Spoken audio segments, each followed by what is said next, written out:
From a military point of view, Michael, will India have been surprised at how robust Pakistan's reaction was and their defence?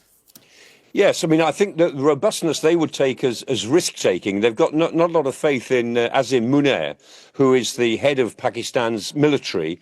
And the Pakistani military, of course, have an undue influence, it is generally thought, on the Pakistani government.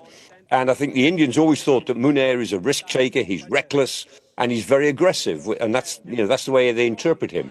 But they might have been surprised, not necessarily by his rather bellicose reactions, but by the hardware that the Pakistanis brought to bear. Because as we're now discovering, they've used quite a lot of their Chinese-based technology, and the attention at the moment is focused on the J-10 fighter. This fighter is produced by the Chengdu Aircraft Company in China. And it looks as if one of the J-10s may have brought down one of the Rafale fighters, the French fighters that the Indian side uses. And undoubtedly, the Pakistanis have used their HQ-9 anti-aircraft defences, anti-aircraft missiles, which again may have been rather effective. So I think the Indians might have been surprised by the technical abilities that Pakistan seems to have absorbed with some of their Chinese equipment, but they won't have been surprised by the bellicosity of Munir because they rather expected that. 3 Rafale मार गिराए उन्होंने, इस पे कोई सवाल क्यों नहीं कर रहे हैं? तो साहब उस पे नहीं कहेंगे, मैंने उन्हें भटिंडा का दिखाया, मैंने कहा एक मेरे पर्सनल नॉलेज में है, बाकी 2 मुझे अदर सोर्सेस से पता है। तो अब आप एक बात बताइए, आपने तो बड़ी प्रशंसा करके जो 526 करोड़ का मिल रहा था राफेल, वो 1670 करोड़ रुपए का खरीद के बड़े बखान किए थे। देश का यही मीडिया कैसे राफेल ये कर देगा, राफेल वो कर देगा, चीन डर गया, ये डर गया। और अब क्या हुआ? अब एक भी छू नहीं है किसी से, कोई नहीं कह रहा है पंपोर में मिला वो क्या था, अखनूर में मिला वो क्या था, और भटिंडा में एयरबेस के पास जो खेतों में मार गिराया गया वो क्या था, कोई नहीं। अच्छा, मैं मीडिया की स्थिति देख रहा हूं, सबको पता है, वहां उसमें लिखा हुआ भी है, उसके जो मलबा है उस पे नाम भी लिखा हुआ है उसका। बावजूद इसके देखिए किस तरह की खबर छापते हैं, भटिंडा में प्लेन क्रैश, 2 की मौत, जांच में जुटी एजेंसियां।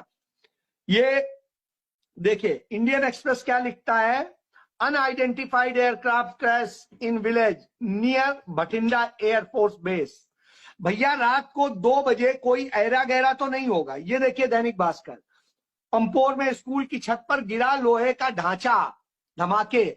मतलब ये भी नहीं लिख पा रहे हैं कि भैया वो विमान का अलग दिखाई दे रहा है, वो आप दिखाइए ना, ये मोहर भी उसकी लगी है, ये दिखाइए ना, क्यों नहीं दिखा रहे? यह दशा है, जिस मीडिया की यह दशा हो उससे आप क्या उम्मीद करेंगे?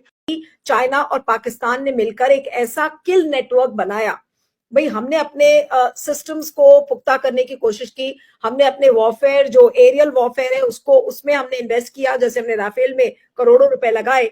लेकिन चाइना और पाकिस्तान ने मिलकर एक ऐसे नेटवर्क, एक ऐसे इनविजिबल नेटवर्क को, जो कि दिखता नहीं है, और हमारे पायलट उसी में शायद फंस गए।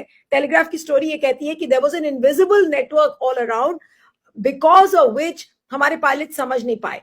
तो क्या अब हमारा जो राफेल है, जो इतनी बड़ी हमारी शान का एक प्रतीक बन गया था, क्या वो राफेल भी फेल हो गया इस किल नेटवर्क के आगे? ये जो अनदेखा सा जो नेटवर्क चाइना और पाकिस्तान ने मिलकर बनाया, क्या राफेल उसके आगे फेल हो गया? जी, लगता तो यही है कि हमारे राफेल जो सबसे सोफिस्टिकेटेड माने जाते थे और काफी महंगे एयरक्राफ्ट फाइटर जेट्स हैं, वो मुकाबले में नहीं आए और उनको ऑलमोस्ट ग्राउंड कर दिया गया है बोल के। तो ये जो है बहुत ही चिंताजनक बात है।